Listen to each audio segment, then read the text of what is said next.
Hi friends, இன்றைக்கி பார்த்தீங்கன்னா hair oil எப்படி ப்ரிப்பேர் பண்ணுறதுன்னு பார்க்கலாம். இதுக்கு நான் வந்து ஒரு கைப்பிடி அளவு சின்ன வெங்காயம் வச்சுருக்கேன்.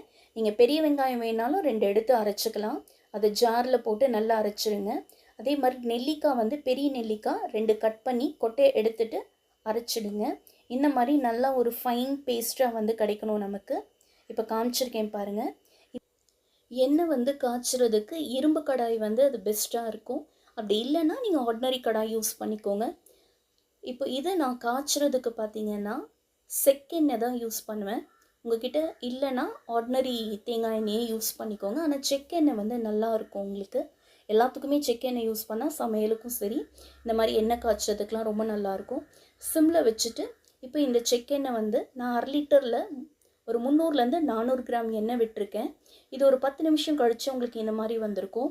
உங்களுக்கு வந்து அந்த பபிள்ஸ் வந்து கம்ப்ளீட்டாக உங்களுக்கு வந்து அடங்கணும். அப்போ தான் நம்ம வந்து கேஸ் ஆஃப் பண்ணணும்.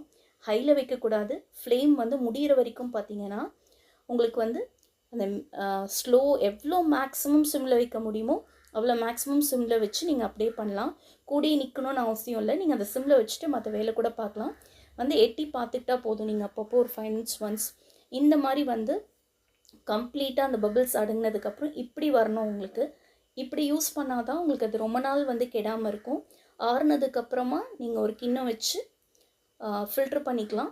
தேவையில்லாத உங்களுக்கு ஒரு ஒயிட் கிளாத்தை வச்சு இந்த மாதிரி ஃபில்ட்ரு பண்ணி எடுத்துருங்க. ஆனியன் பார்த்திங்கன்னா உங்களுக்கு வந்து சல்ஃபர் கண்டென்ட் இருக்கிறதுனால நமக்கு வந்து ஹேர் க்ரோத் வந்து நல்லாவே கொடுக்கும். அதே மாதிரி வந்து டேண்ட்ரஃப்லேருந்து ப்ரிவெண்ட் ஆகும். நெல்லிக்காவும் பார்த்திங்கன்னா உங்களுக்கு அந்த நரமுடி வந்து அந்தளவுக்கு வராது. இது ஜஸ்ட் ஒரு வாட்டி யூஸ் பண்ணக்கூடாது. ப்ரொலாங் யூஸ் பண்ணால் தான் உங்களுக்கு அந்த ரிசல்ட்டு தெரியும். ஸோ இந்த மாதிரி பண்ணி நீங்கள் சேவ் பண்ணி வச்சுக்கோங்க, ஒரு பாட்டிலையோ இல்லை கண்டெய்னர்லேயோ.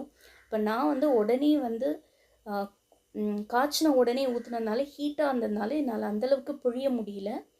இதை வந்து இந்த மாதிரி வந்து ஆறுனதுக்கப்புறம் நீங்கள் எடுத்து ஃபில்ட்ரு பண்ணி ஒரு பிளாஸ்டிக் கண்டெய்னரில் போட்டு வச்சிங்கன்னா அது எத்தனை மாதம் ஆனாலும் உங்களுக்கு கெடாமல் இருக்கும்.